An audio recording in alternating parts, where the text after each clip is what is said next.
বাংলাদেশ করে ফেলেছি, হলো না। সে আমারে পিটবে, আমি পিটবো, এটা এই পিটাপিটির শেষ কোনোদিন হবে না। তাদেরকে বোঝাতে হবে তোমাদের রাস্তা ভুল, যা করেছো মাপ চাও। তোমরা বিচারের কথা বলেছো অনেক সময়, বিচার তো হবে, বিচারের কাজ সরকারের দায়িত্ব বিচার করা। এবং তোমরা তাৎক্ষণিক বিচার চেয়েছো, এখানে অনেকে তাৎক্ষণিক এক্ষুনি বিচার চাই। বিচারের মুশকিল হলো যে কারণ তাৎক্ষণিক হতে হলে অবিচার হয়ে যায়। বিচারের মূল জিনিসটা হলো এটা সুবিচার হতে হবে।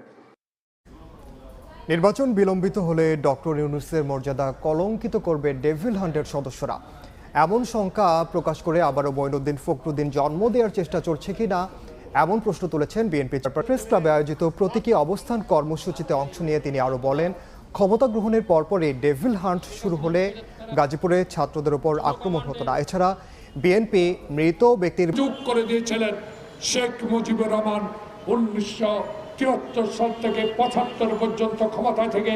সেদিন যদি এক দলে না করতেন, সেদিন যদি সংবিধান পরিবর্তন না করতেন, সেদিন যদি গণতন্ত্রের গলায় ছুরি না মারতেন, তাহলে বাংলাদেশের শেখ মুজিবের এই 32 নম্বরে বাড়ির স্মৃতি আজকে ধুলন্টিত হতো না, সচিবালয়ে আগুন হতো না, গাজীপুরে আমার বৈষম্য বিরোধী ছাত্রদের উপর আক্রমণ হতো না, যদি আপনারা সতর্ক দৃষ্টিতে এই ডেভিল হান্ট ক্ষমতা গ্রহণের পরে শুরু করতেন।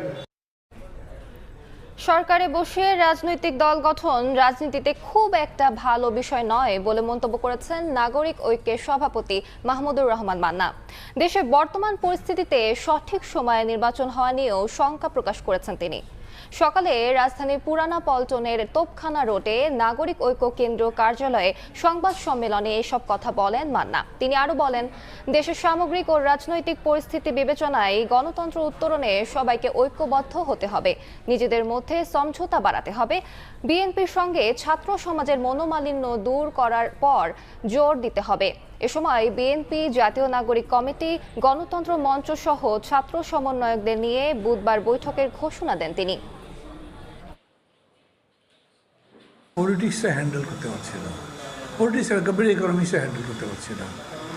মানে কেবলমাত্র আমরা বড় বিপদে আছি, যত বেশি ফাইট করবে তত পোলস পর শেষ পর্যন্ত ইলেকশনটা হয় কিনা তারও একটা প্রশ্ন তৈরি হয়ে যেতে পারে। গণতন্ত্র উত্তরণে নিজেদের মধ্যে সমঝোতা এবং ঐক্য বাড়ানো হোক।